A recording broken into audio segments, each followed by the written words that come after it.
The air hung heavy, thick with the stench of blood and burnt wood. Luciano, barely a man, stood amidst the smoldering ruins of his father's fortress. The once proud banners of House Visconti lay trampled in the mud, replaced by the crimson griffin of their enemy, House Sforza. His father, the mighty Duke, lay dead, betrayed and murdered in the night. Luciano felt adrift, lost in a sea of grief and anger. His world, once filled with the warmth of family and the promise of a bright future, had been reduced to ashes. He was alone, the last of his line, and the weight of vengeance pressed down on him like a physical burden. The few remaining soldiers of his house, hardened veterans with grim faces, looked to him for guidance. Their loyalty, sworn to his father, now fell upon him. Their eyes, filled with a mixture of fear and hope, mirrored the turmoil in his own heart. Could he, a youth barely tested in battle, hope to rally them, to avenge his father, and reclaim what was rightfully his? The whispers started subtly, like snakes slithering through the ashes.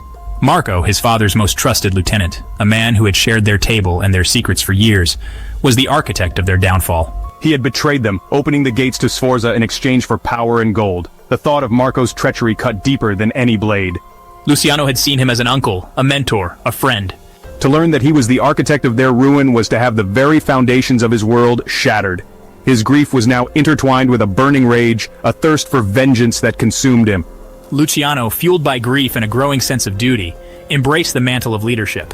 He gathered the remnants of his forces, rallying them with passionate speeches that echoed with both his father's memory and his own burning need for justice. He knew that to defeat Sforza he would need allies, and that meant venturing beyond the safety of his ruined home and into the treacherous world of politics and war.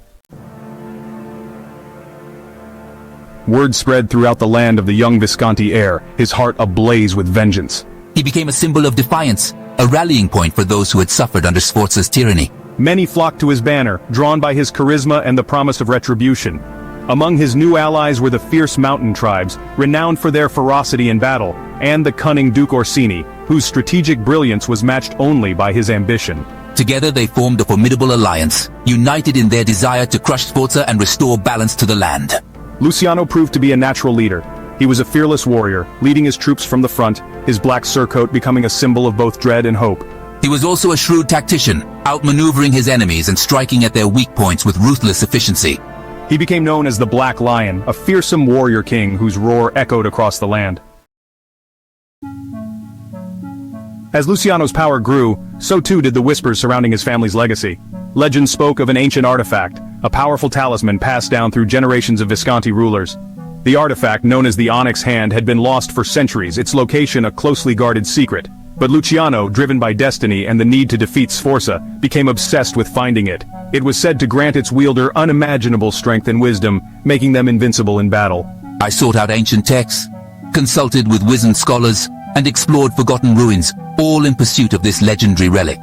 His search led him deep into the heart of the Whispering Woods, an ancient and forbidding forest shrouded in legend and fear. It was said that the spirits of the dead roamed among the trees, and that those who dared to enter never returned. But Luciano, undeterred, ventured into the heart of the forest, his determination fueled by the belief that the Onyx Hand awaited him. His quest was not in vain. In a hidden grove, marked by a circle of ancient standing stones, Luciano discovered the Onyx Hand. As I donned the gauntlet, a surge of power coursed through me, filling me with a strength I had never known. He felt his resolve solidify, his purpose sharpened by the ancient magic of the artifact. The time had come to confront Sforza. We led our forces out of the Whispering Woods, the Black Lion banner flying high above us. He met Sforza's army on the field of Whispering Grass, a vast plain that had seen countless battles over the centuries. The air crackled with tension as the two armies clashed, the sound of steel against steel deafening. The battle raged for hours, a brutal dance of death and destruction. Empowered by the Onyx Hand, I fought with the fury of a god, my every blow carrying the weight of my righteous anger. I carved a path through the enemy ranks, my presence inspiring my troops and striking fear into the hearts of my enemies. The tide turned when Luciano, in a daring maneuver, broke through Sforza's personal guard and challenged him to single combat. The two leaders, locked in a deadly embrace, battled amidst the chaos, their every blow echoing across the battlefield. Sforza, though a skilled warrior, was no match for Luciano's newfound might. With a final earth-shattering blow, Luciano struck Sforza down, his reign of terror finally at an end. The victory was absolute. Sforza's forces, demoralized and leaderless, were routed. Standing on the battlefield, surrounded by the carnage of war, I felt a profound change within myself. The grief and anger that had fueled me were still there, but they were tempered now by experience, by the weight of responsibility. He had avenged his father, reclaimed his birthright, and secured his place as a true leader. But he knew that his journey was far from over. The land was scarred by war, its people weary of bloodshed. As he looked out over the faces of his men, both those who had fallen and those who still stood, he knew that his greatest challenges lay not on the battlefield, but in the rebuilding of his shattered world. The Black Lion had found his roar, but the roar was now a lament, a promise, a vow whispered to the wind. The Black Age had begun.